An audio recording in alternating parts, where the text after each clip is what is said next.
علی نبی وآلہ وصحبہ وبارک وسلم قال اللہ تعالی وتبارک فی القرآن المجید والفرقان الحمید فی شان حبیبہ مخبرا وآمرا ان اللہ وملائکتہ یصلون علی النبی یا ایہا الذین آمنوا صلوا علیہ وسلموا تسلیما اللہم صلی علی سیدنا و مولانا محمد معدن الجود والکرم صلاۃ و سلاما علیک یا سیدی یا رسول اللہ وعلی آلک و اصحابک یا حبیب اللہ۔ حمد و تعریف و توصیف اللہ جل مجدہ الکریم کی ذات بابرکات کے لیے جو خالق کائنات بھی ہے اور مالک شش جہات بھی۔ اللہ جل وعلا کی حمد و ثنا کے بعد رسول رحمت شفیع معظم نبی محتشم حضور ختم المرتبت صلی اللہ علیہ وآلہ وسلم کے حضور ناز میں اپنی عقیدتوں، ارادتوں اور محبتوں کا خراج پیش کرنے کے بعد واجب الاحترام ذوی الاحتشام عالی مرتبت ذی وقار علماء کرام، سامعین، حاضرین، جیسا کہ آپ سب کے علم میں ہے کہ یہ موسم رحمت ربیع الاول اپنی تمام تر رعنائیوں کے ساتھ جلوہ گر ہے اور حضور کے ذکر کی خوشبو کراں تا بکراں پھیلی ہوئی ہے۔ اتنا تذکرہ ہم نے کسی کا ہوتے دیکھا نہیں جتنا میرے حضور کا ہو رہا ہے۔ میرے امام نے کہا تھا کان جدھر لگائیے تیری ہی داستان، گھر گھر انہی کی باتیں ہیں، ہر لب پہ انہی کی نعتیں ہیں، عقیدتوں کے چراغ ہیں کہ روشن ہیں، محبتوں کی خوشبو ہے کہ پھیلتی چلی جا رہی ہے۔ صدیوں قبل حضور اس دنیا پہ جلوہ گر ہوئے تھے، لیکن ماحول کی شگفتگیاں بتاتی ہیں جیسے کوئی کل ہی گزر کے گیا ہو۔ زمین سے آسماں تک، آسماں سے لامکاں تک ہے، کہاں کھولے تھے گیسو یار نے خوشبو کہاں تک ہے۔ اہل محبت اس موسم میں خاص طور پہ حضور کے ذکر کی مجالس کا انعقاد کرتے آئے ہیں، سو آج آپ کے یہاں حضور کے ذکر کی مجلس سجی ہے اور عقیدتوں کے چراغ روشن ہیں۔ آپ کے شہر میں ایک مرتبہ پہلے بھی اسی مسجد میں حاضر ہوا تھا اور گفتگو کی سعادت نصیب ہوئی تھی، اور اس کے بعد عالی مرتبت علماء کرام، ہمارے دوست اور بہت سارے لوگوں نے مجھے کہا، مصروفیات آڑے آئیں تو حاضر نہ ہو پایا، اور خیال تھا کہ انشاءاللہ سب سے کہا تھا کہ اللہ نے چاہا تو ضرور کبھی حاضری ہوگی۔ تو ہمارے محترم جناب قاسم حسان صاحب کی والدہ ماجدہ کا انتقال ہوا، تو ان کا یہ اصرار تھا کہ آپ چہلم پہ آئیں، تو میں نے کہا ضرور انشاءاللہ میں جب بھی فیصل آباد آیا تو ساتھ جڑا والا میں ضرور حاضری ہوگی۔ تو جو کرونا اور دیگر حالات تھے تو کافی تاخیر ہو گئی، لیکن شکر ہے کہ ربیع الاول کا مہینہ نصیب ہوا اور آج میں اور آپ یہاں جمع ہیں حضور کے ذکر اور حضور کی یادوں کے چراغ روشن کرنے کے لیے اور اپنی عقیدتوں کا نیاز پیش کرنے کے لیے، اور ساتھ ہی اختتام پر عزیزم کی والدہ کے لیے مغفرت کی دعائیں، التجائیں اور تمنائیں لیے بارگاہ عزتی میں حاضر ہوں گے۔ اللہ مرحومہ کو کروٹ کروٹ جنت کی بہاریں نصیب فرمائے۔ ملک کے اندر جو معروضی حالات تھے کئی دنوں سے اور جس طرح کی صورتحال درپیش تھی، شکر ہے کہ وہ اب بہتری کی طرف چل پڑی ہے، اور اللہ تعالیٰ میرے وطن کو ہمیشہ امن، رحمت اور کرم نوازیوں کے حصار میں رکھے۔ حضور کا میلاد اور میلاد کے حوالے سے اہل محبت کا تذکرہ نور، یہ یقیناً ہمارے لیے سعادت جاں ہے اور تسکین قلب ہے۔ اور یہ مجلس رحمت آپ ہی بپا کیے ہوئے نہیں، صدیوں سے حضور کے نام کی مجالس کا انعقاد ہوتا آیا ہے، اور اہل ایمان حضور کے ذکر سے اپنے قلوب کی تسکین کا ساماں کرتے آئے ہیں۔ شیخ مہدی الفاسی مطالع المسرات شرح دلائل الخیرات میں لکھتے ہیں، حضور کا ذکر سن کر جس شخص کے کلیجے میں ٹھنڈ نہیں پڑتی، اس کے سینے میں دھڑکنے والا دل کسی مومن کا دل ہی نہیں ہو سکتا۔ یہ ہو ہی نہیں سکتا کہ ان کا ذکر ہو اور قرار باطن نصیب نہ ہو۔ میرے شہر کے ایک پنجابی شاعر نے کہا تھا، تینوں سینے دی میں ٹھنڈ آکھاں، تینوں سینے دی میں ٹھنڈ آکھاں، شہد گلاب تے کھنڈ آکھاں، تینوں نبیاں دا میں لاڑا آکھاں، تیرے ہجر دے وچ میں ہاڑا آکھاں۔ تو ان کا ذکر یقیناً اہل ایمان شروع سے کرتے ہیں، اور یہ ہمارا دستور عمل بھی ہے، یہ طرز حیات بھی ہے، تسکین قلب اور قرار باطن کا ذریعہ بھی ہے، اور ہمارے بڑوں کی سنت شروع سے یہ چلی آ رہی ہے۔ پہلے میں آپ کو ایک محفل میں لیے چلتا ہوں جس کو منعقد ہونے کے لیے مسجد نبوی کا صحن نصیب ہوا۔ آپ تو یہاں بیٹھ کے مجلس میلاد کر رہے ہیں، لیکن جس میلاد کی محفل کی طرف میں آپ کی توجہ مبذول کرنا چاہتا ہوں وہ مسجد نبوی کے صحن میں بپا تھی۔ عقیدتوں کے چراغ روشن تھے، محبتوں کی خوشبو پھیل رہی تھی، اور حضور حجرہ انور میں تھے کہ وہاں سے اٹھے اور خرامہ خرامہ مجلس میں آ پہنچے۔ لوگ بیٹھے ہوئے تھے تو فرمایا، ما اجلسکم، صحابہ تمہیں کس چیز نے بٹھایا ہے، کیوں بیٹھے ہو، مقصد جلوس کیا ہے؟ تو انہوں نے برجستہ جواب دیا، جلسنا نذکر اللہ وَنَحْمَدُهُ عَلَى مَا هَدَانَا لِدِينِهِ وَمَنَّ عَلَيْنَا بِكَ۔ ہمارے بیٹھنے کا مقصود یہ ہے کہ ہم اللہ کی حمد بول رہے ہیں، اس کا شکر ادا کر رہے ہیں اس بات پر کہ اس نے ہمیں ہدایت دین دی اور آپ کی شکل میں اپنا کرم ہمیں نصیب فرمایا۔ آپ جو مل گئے اس پر ہم اللہ کا شکر ادا کرنے کی مجلس بپا کیے ہوئے۔ میں آپ سے پوچھوں کہ آپ یہاں کیوں بیٹھے، تو آپ کہیں جناب حضور کا ذکر سننے کرنے کے لیے بیٹھے، تو بات ختم ہو جائے گی۔ پوچھا کیوں بیٹھے ہو، کہا اللہ کا شکر ادا کرنے بیٹھے ہیں، اللہ کی حمد بولنے بیٹھے ہیں اس پر کہ اس نے ہمیں ہدایت دین دی۔ لیکن حضور نے فرمایا، کیا تم قسم دے سکتے ہو کہ واقعہ ہی تم اسی مقصد کے لیے بیٹھے ہو؟ تو صحابہ نے کہا جی حضور ہم قسم دے سکتے ہیں۔ تو باقاعدہ ان سے حلف لیا گیا اور انہوں نے باقاعدہ قسم اٹھائی کہ ہم حلف دیتے ہیں، قسم دیتے ہیں کہ ہمارے بیٹھنے کا کوئی اور مقصد نہیں ہے۔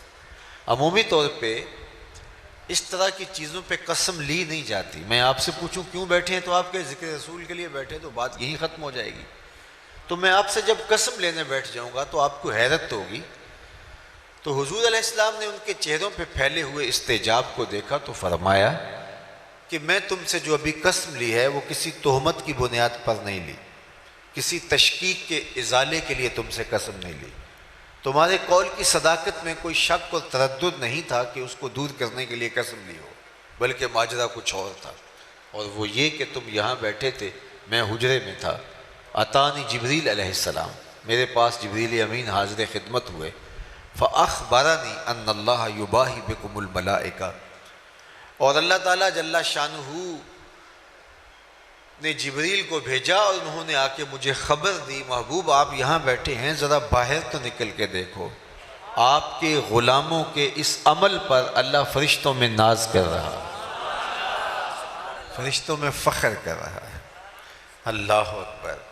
کس بات پہ رب رب ہو کے ناز کر رہا ہے کہ دیکھو میں نے ان کو نعمت دی تھی، کتنے قدردان نکلے، اس نعمت کا شکرانہ ادا کر رہا ہے۔ اللہ کی رحمتوں سے کوئی بعید نہیں کہ آج کی مجلس بھی قبول فرما لی جائے اور اللہ فرشتوں سے فرمائے، دیکھو صدیاں بیت گئی، یہ آج بھی بیٹھ کے اس نعمت کا شکرانہ ادا کر رہے ہیں۔ باقی جہاں تک حق کے شکر کی بات ہے تو یہ ایک دن کا محفل میلاد، ایک شب کی محفل میلاد، ایک مہینے میں محافل کا تسلسل، یہ حق کے شکر ادا نہیں کر پاتا۔ ساری زندگی بھی پیشانی سجدے میں رکھ دیں، اس نعمت عظمیٰ کا پھر بھی شکریہ ادا نہ ہو پائے۔ اس لیے کہ اللہ نے حضور علیہ السلام کی صورت میں اتنا بڑا انعام ہمارے اوپر کیا۔ میں تو یہ بات کہتا ہوں کہ ہمارے بدن پہ اتنے بال نہیں ہیں جتنے رسول اللہ کے احسانات ہیں۔ ہمارا بال بال قرض رسالت میں جکڑا ہوا ہے۔ ہمیں ان کے لائے ہوئے طریق کو، ان کی سنت کو، ان کے نظام شریعت کو عملاً اپنے اوپر نافذ کرنا پڑے گا، اور ہمارا طرز عمل، ہماری زندگی، ہمارے شب و روز، ہمارے لہجے، ہمارا اٹھنا بیٹھنا، نشست و برخاست گواہی دے کہ یہ حضور علیہ السلام کا غلام ہے۔ میرے استاد فرمایا کرتے تھے، یہ نہ ہو کہ لوگ تمہیں پوچھیں تم کون ہوتے ہو اور تم مذہب کا حوالہ پیش کرنے کے لیے کارڈ پیش کرو، یہ دیکھو مذہب کے خانے میں اسلام لکھا ہے۔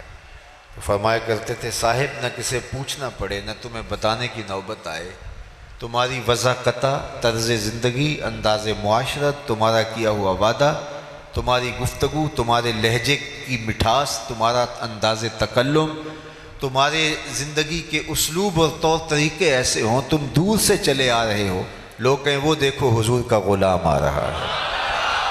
نور آنکھوں میں تو چہروں پہ اجالے ہوں گے، مصطفیٰ والوں کے انداز نرالے، دنیا میں بھی ان کے دم سے مقدر چمکا، محشر میں بھی ان کی رحمت کے حوالے ہوں گے۔ تو اگر ہم ساری زندگی شکریہ ادا کرتے رہیں پھر بھی حق کے شکر ادا نہ ہو، خدا شناسی تو بڑی دور کی بات ہے، ہم خود شناس بھی نہ ہوتے اگر حضور نہ آتے، ہمیں تعقل ذات بھی نصیب نہ ہوتا، من کا عرفان بھی نہ ملتا، خود ہی سے آگہی نہ ملتی، ہمیں یہ بھی نہ پتہ ہوتا کہ ہم کون ہیں۔ اور مجھے بتاؤ، جس کو یہ بھی پتہ نہ ہو کہ میں کون ہوں، اس کے پلے ہوتا کیا ہے؟ اقبال نے کہا تھا، اپنے من میں ڈوب کر پا جا سراغ زندگی، تو اگر میرا نہیں بنتا نہ بن، اپنا تو بن۔ اور جو اپنا بھی نہیں ہے، جس کو پتہ ہی نہیں کہ میں کون ہوں، 22ویں گریڈ کا افسر ہو اور درجہ چہارم کے ملازم کو سلوٹ کر رہا ہو، تو لوگ کہیں اس کو پتہ ہی نہیں ہے کہ اس کا منصب کیا ہے۔ اشرف المخلوقات ہو، وَلَقَدْ كَرَّمْنَا بنی آدمہ کا تاج سر پہ سجا ہوا ہو، مسجود الملائکہ ہو، مقصود کائنات ہو، لیکن وہ مٹی کے مادھوؤں کے چرنوں میں اپنی پیشانی کا تقدس پامال کر رہا ہو، وہ پتھر کے اصنام کو اپنا معبود مان رہا ہو، تو بتائیے کہ پھر وہ کھڑا کہاں ہے؟ انسان کی تاریخ اتنی شرمناک ہے، اس نے اجرام فلکیہ کو، اس نے مظاہر فطرت کو، بہتے پانیوں کو، جلتی آگ کو، چلتی ہواؤں کو، حشرات الارض کو، چوپایوں کو، بلکہ یہ مچھلی پکڑنے کے لیے کانٹے کے ساتھ جو کیچوا لگایا جاتا ہے، اس نے اس کو بھی اپنا معبود مانا ہے۔ ایک زمانہ انسان پہ ایسا بھی گزرا ہے کہ اس نے حشرات الارض اور کیڑوں مکوڑوں، سانپوں اور بچھوؤں کو اپنا خدا مانا، تو اسے پتہ ہی نہیں تھا کہ میں کون ہوں۔ جو چیزیں اس کی خدمت کے لیے بنائی گئی، نوکری کے لیے بنائی گئی، هو الذی خلق لکم ما فی الارض جمیعا، اس پہ شاہد عادل ہے کہ کائنات کا چرخ تو انسان کے گرد گھوم رہا ہے، لیکن یہ درختوں کو، حشرات الارض کو، سواریوں اور جانوروں کو اور مظاہر فطرت کو اپنا معبود سمجھ رہا ہے۔ حالانکہ درخت اس لیے پیدا کیے گئے تھے، اسے آکسیجن فراہم کریں، اسے چھاؤں دیں، اس کو پھل فراہم کریں، اس کے ایندھن کے کام آئیں، یہ ان کو اپنا معبود سمجھ رہا ہے۔ اجرام فلکیہ اس کی راہوں میں روشنی اجالنے کے لیے، اس کے ذوق نظارہ کی تسکین کے لیے پیدا کیے گئے تھے، یہ ان کے سامنے ماتھا ٹیک رہے۔ یہ پتھر، یہ اصنام، یہ ساری اس کی خدمت کے لیے چیزیں پیدا کی گئی تھی، یہ جانور اس کی سواری کے لیے، اس کی بار برداری کے لیے، دودھ اور غذائی ضروریات کی فراہمی کے لیے پیدا کی گئی تھی، یہ ان کو اپنا معبود سمجھ رہا ہے۔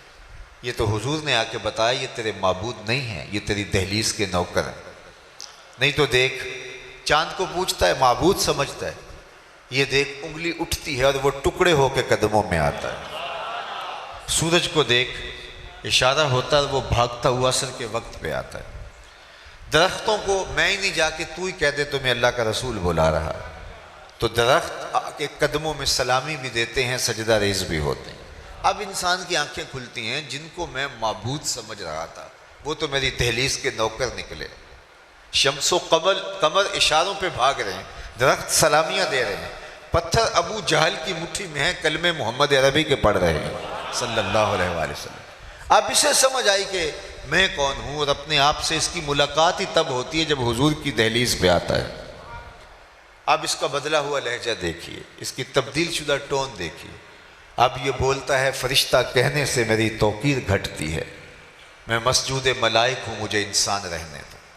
کہتا ہے خبردار، مجھے فرشتہ بھی کہا تو اس سے بھی فرق پڑتا ہے مجھے، فرشتوں کی پیشانیاں تو میرے حضور جھکتی رہی ہیں۔ اللہ اکبر۔ تو انسان کو شعور ذات ملا، اپنے من سے آگہی ملی تو وہ حضور کی دہلیز سے ملی، اور اگر یہ در نہ ملتا تو آج بھی یہ بھٹک رہا ہوتا۔ یہ بالکل آپ کی ہمسائیگی میں انڈیا بستا ہے، پی ایچ ڈی ڈاکٹر ہے اور بت کے آگے ہاتھ جوڑے کھڑا ہے۔ اس کی عقل و بینش، اس کا فہم و ادراک، اس کی اتنی بھاری بھرکم ڈگری اسے نہیں بتا رہی کہ اپنے بدن پہ بیٹھی مکھی تو اڑا نہ سکے، میری ضروریات کا کفیل کیسے ہو سکتا ہے، لیکن وہ ہاتھ جوڑے کھڑا ہے۔ ایک MBBS ڈاکٹر ہے اور گائے کے پیشاب کو تبرک سمجھ رہا ہے اور چسکیاں لے لے کے پی رہا ہے۔ اس کی طبیعت میں کوئی نفاست نہیں ہے جو فیصلہ دے کہ یہ ایک جانور کا بدبودار فضلہ ہے، اور اس کی طبیعت میں کوئی ایسی چیز نہیں کہ اس کو اس سے تعفن محسوس ہو، اس کی طبیعت میں تقدر آئے۔ تو وہ اتنا پڑھا لکھا ہونے کے باوجود بھی شعور کی پستیوں میں گرا ہوا ہے کہ ایک جانور کے فضلے کو تبرک سمجھ رہا ہے۔ اور دوسری جانب میں نے اپنی مسجد کی ٹوٹیوں پر ایک 7 سال کے بچے کو دیکھا کہ وہ اپنے پائنچے کو مل مل کے دھو رہا تھا، تو میں نے جھڑکنے کے لہجے میں کہا کہ تم نے اتنا زیادہ پانی کھولا ہوا ہے؟ تو وہ لجاجت بھرے لہجے میں مجھے کہتا ہے کہ جناب میں گلی سے گزر رہا تھا، کسی جانور کے پیشاب کا چھینٹا میرے پاؤں پہ گر گیا اور میں سکول جا رہا ہوں۔ میں حیرت میں ڈوب گیا کہ اس ڈاکٹر کو تو سمجھ نہیں آئی، اس 7 سال کے بچے کا شعور اور اس کے اندر رکھا ہوا تقدس اتنا ہے کہ وہ پائنچے کے اوپر پیشاب کے پڑے ہوئے غیر مری چھینٹے کو بھی گوارا نہیں کر رہا، اور وہ کوئی پرانی عمر کا نہیں ہے، وہ ابھی 7 سال کا بچہ ہے، درس نظامی کا فاضل نہیں ہے کہ جس نے نجاست غلیظہ و خفیفہ کے حکام پڑھے ہوں، وہ پہلی دوسری کلاس کا طالب علم ہے۔ میں نے کہا مالک تیری قدرت کہ MBBS ڈاکٹر کو سمجھ تو نہیں آئی، اس 7 سال کے بچے کو سمجھ آ گئی۔ تو اندر سے جواب آیا کہ وہ ہے ڈاکٹر، لیکن اس کے ہاتھ میں دامن حضور کا نہیں ہے، اور یہ ہے بچہ لیکن ماں نے گٹی میں پیاری حضور کا دیا ہے، اس لیے تقدس اس کی روح تک اتر گیا ہے۔ روشنی تو اس دہلیز سے ملتی ہے۔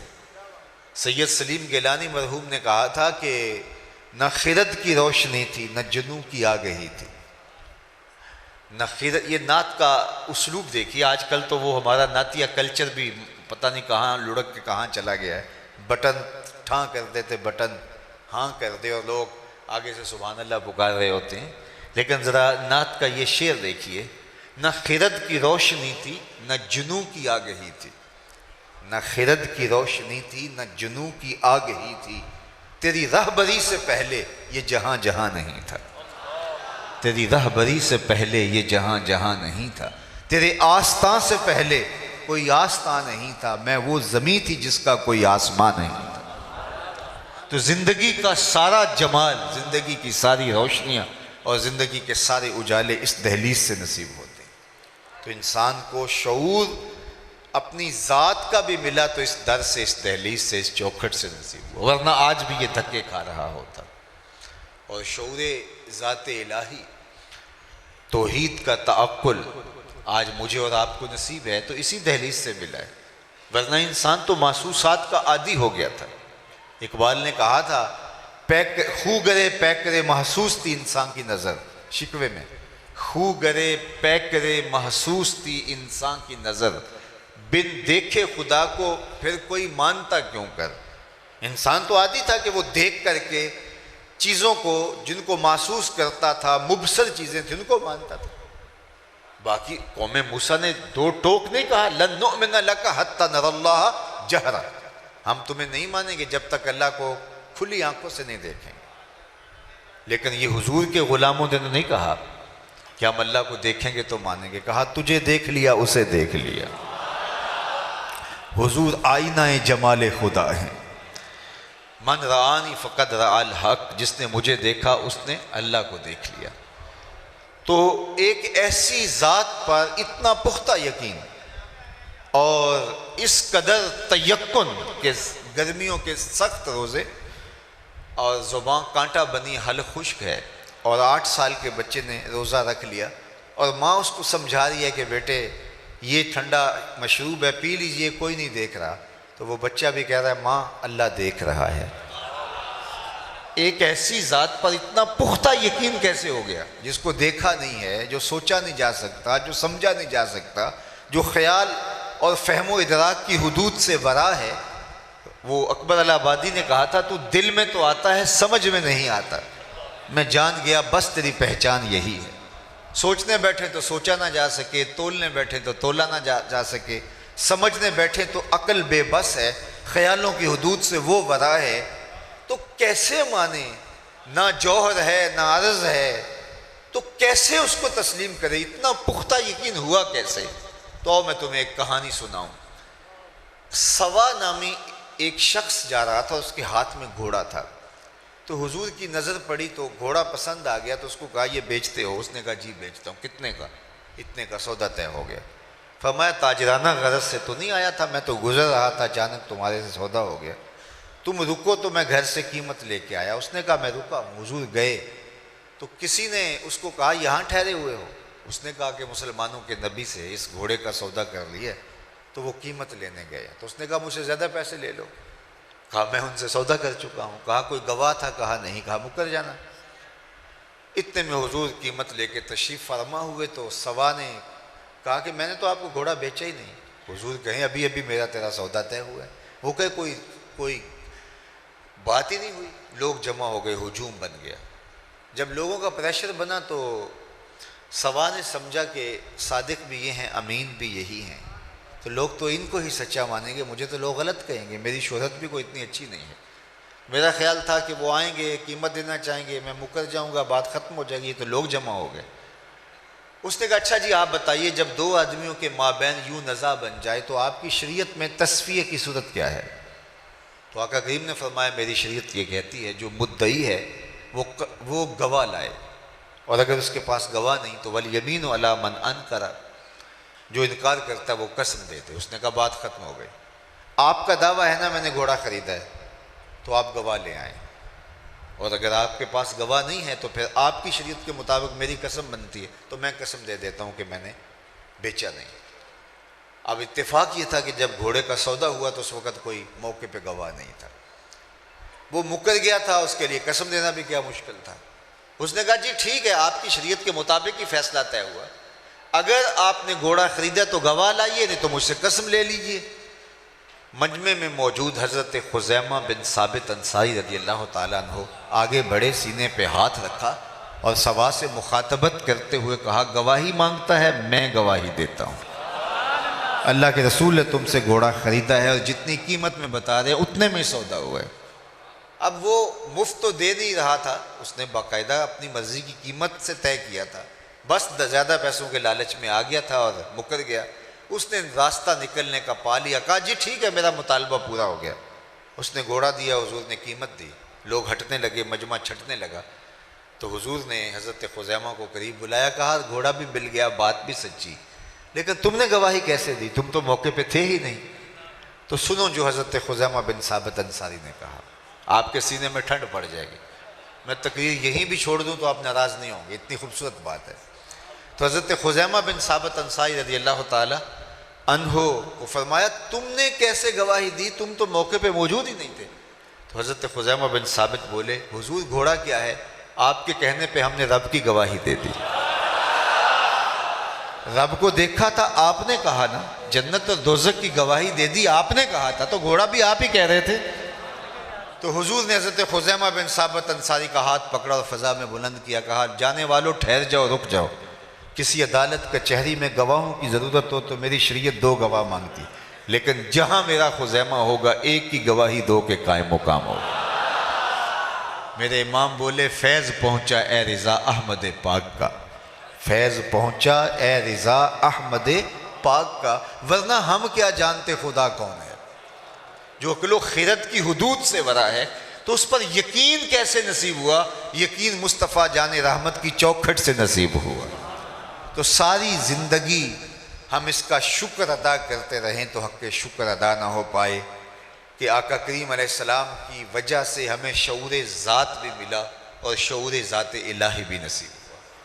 ہمیں توحید کا تعقل اور نور اور ایمان اور تیقن اور یقین بھی نصیب ہوا، اور ہمیں اپنے من سے بھی آشنائی ملی۔ اور اگر یہ دولت نہ ملتی تو آج بھی ہماری پیشانی کسی بت کے آگے رسوا ہو رہی ہوتی، ہم کسی پتھر کو اپنا معبود مان رہے ہوتے۔ ایک شخص اسلام لانے کے بعد جاہلیت کی کہانی چھیڑ کے بیٹھ جاتا ہے اور کہا کہ جب میں اسلام نہیں لایا تھا تو اس دور کی 2 باتیں ہیں، ایک یاد آتی ہے تو ہنسی نہیں رکتی، ایک بات یاد آتی ہے تو آنسو نہیں تھمتے۔ کہا وہ 2 باتیں کون سی ہے؟ کہا وہ بات جو یاد آئے تو ہنسی نہیں رکتی وہ یہ ہے کہ میں نے ایک سفر پہ جانا تھا، سامان باندھا تو اس میں سفری معبود بھی رکھ لیا، لیکن سامان کافی بوجھل ہو گیا، تو میں نے کہا میں تو اپنے معبود کے بوجھ تلے دب کے مر جاؤں گا۔ تو میں نے وہ پتھر کا خدا نکال کر کے ایک طرف رکھ دیا اور ایک آٹا گوندھ کر کے چھوٹا سا معبود تیار کر لیا، اس کو دھوپ میں رکھ کے خشک بھی کر لیا اور اپنے سامان میں رکھ لیا۔ راستے میں پوجا پاٹ بھی چلتی رہی۔ توشہ سفر اندازہ سفر کے مطابق تھا، لیکن سفر کوئی 1-2 دن اوپر چلا گیا تو توشہ ختم ہو گیا۔ جب توشہ ختم ہو گیا تو پہلے تو میں نے گوارا کیا، لیکن جب انتڑیوں میں بل پڑنے لگے تو مجبور ہو کر کے میں نے سامان سے وہ آٹے کے بنے ہوئے معبود کو نکالا اور پتھر پہ رکھ کے کوٹا، پھر اس میں پانی ڈالا، پھر اس کو گوندا، پھر اس کی روٹی پکائی اور کھاتے ہوئے کہا میرے خدا اب کام نہیں آئے گا تو کب آئے گا؟ اب تو بھوک سے میری جان بھی نکل رہی ہے۔ آج اس معبود باطل کی بے بسی یاد آتی ہے تو میری ہنسی نہیں رکتی۔ کیسا معبود تھا کہ جو اپنے پجاری سے اپنا تشخص بھی نہ بچا سکتا تھا۔ اور ایک وہ بات جو مجھے یاد آتی ہے تو میرے آنسو نہیں رکتے، اور وہ بھی ایک لمبی مسافت کی کہانی ہے۔ میری بیوی امید سے تھی اور میں کئی سالوں کے لیے سفر پہ جانا تھا۔ واپس پلٹا تو میرے آنگن میں ایک بیٹی کھیل رہی تھی، اور میری بیوی نے اس ڈر سے کہ کہیں بیٹی کو زندہ درگور نہ کر دے تو اس کے توتلے لہجے میں میرے لیے محبت بھرے جملے رکھ دیے تھے۔ میں جو ہی گھر کی دہلیز عبور کرتا ہوں تو وہ دوڑ کر کے میری ٹانگوں سے لپٹ جاتی ہے اور یا ابتا ہو کہہ کے مجھ سے مخاطبت کرتی ہے۔ میرے سینے میں پتھر بھی ہوتا تو پگھل جاتا، لیکن میں اس ظالمانہ سماج کی جھوٹی رسموں کا جکڑا ہوا شخص تھا۔ میں نے فیصلہ کیا کہ میں اس کو زندہ درگور کر دوں گا، اور اس کو باہر صحرا میں لے گیا اور ریت ہٹانے لگا اور گڑھا کھودنے لگا۔ میری بیٹی نہیں جانتی تھی کہ یہ ماجرا کیا ہے، اور وہ مجھے بار بار روکتی تھی آپ اتنی گرمی میں یہ مشقت کیوں اٹھا رہے ہیں، حتیٰ کہ پسینے سے جب میرا بدن شرابور ہونے لگا تو وہ اپنے ننھے آنچل سے میرے ماتھے کا پسینہ صاف کرنے لگے۔ لیکن میں تھا کہ میرا سینہ، اس کے اندر درد مند دل نہیں تھا، ایک پتھر رکھا ہوا تھا۔ خیر گڑھا کھود کر کے جب میں باہر نکلا تو اس نے سکھ کا سانس لیا کہ میرے بابا کی مشقت ختم ہوئی، لیکن میں نے اس بیٹی کو اس میں دھکا دے دیا اور مٹی انڈھیلنے لگا۔ پہلے تو وہ کھیل سمجھتی رہی، لیکن جب اس کی سانسیں دبنے لگیں تو اس نے ننھے اور معصوم ہاتھ جوڑ کر مجھ سے زندگی کی بھیک مانگنی شروع کر دی۔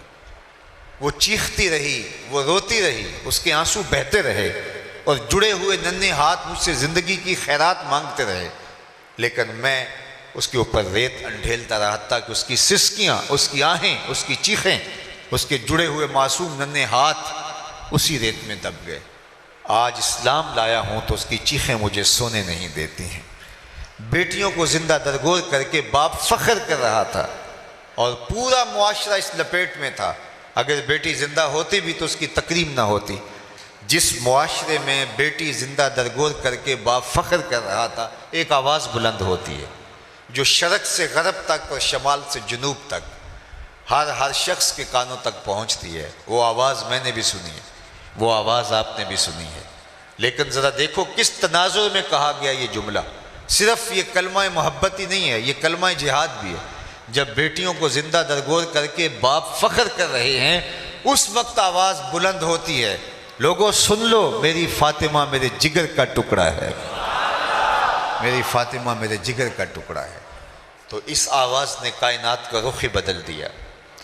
نظریات کے اوپر لگے ہوئے زنگ اتار کے حقیقی نور کو لوگوں کے سامنے رکھا اور بتایا بیٹی ہوتی کیا ہے۔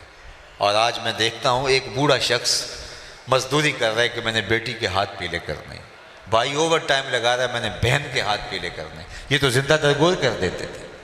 آج پردیس کاٹ رہے ہیں لوگ کہ ہم نے بیٹیوں کے ہاتھ پیلے کرنے، یہ تو زندہ درگور کر دیتے تھے۔ ان کے سینوں میں بیٹیوں کا پیار ڈالا کس نے؟ جواب آئے گا میلاد والے رسول نے۔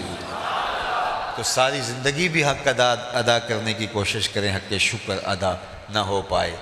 ہمیں چاہیے کہ ہم اس آقا، اس مولا، اس اپنے محبوب کی ایک ایک ادا کو اپنی روح میں جذب کر دیں، ان کے بتائے ہوئے نظام زندگی کے مطابق اپنی زندگی کے لف و نشر مرتب کریں۔ ہمارے اٹھنے والا ایک ایک قدم راہ دین کی طرف بڑھتا چلا جائے اور ہم دور سے پہچانے جائیں کہ ہم حضور کے غلام ہیں، ہمارا طرز زندگی اس طرح کا ہو۔ اور آخر میں آپ سارے لوگوں کی آمین کے ساتھ دعا گو ہوں۔ محترم قاسم حسان صاحب کی والدہ ماجدہ کے لیے اللہ انہیں کروٹ کروٹ جنت کی بہاریں عطا کریں۔ ماں اللہ کی رحمتوں کا ایک روپ ہے، اللہ کی کرم نوازیوں کا ایک رنگ ہے۔ اللہ نے ماں کے سینے کے اندر جو امٹتا ہوا پیار رکھا ہے، محبت کی جو کائنات آباد کر دی ہے، اس کا کوئی بدل نہیں ہے۔ ماں جب بولتی ہے تو اس کے لہجے میں جبریل بولتا ہے، ماں جب مسکراتی ہے تو لگتا ہے جنت کی ساری کلیاں کھل اٹھی ہیں۔ تو ماں کا چلے جانا ایک بہت بڑی آزمائش، اللہ تعالیٰ جل شانہ ان کو صبر دے اور مرحومہ کو کروٹ کروٹ جنت کی بہاریں عطا فرمائے۔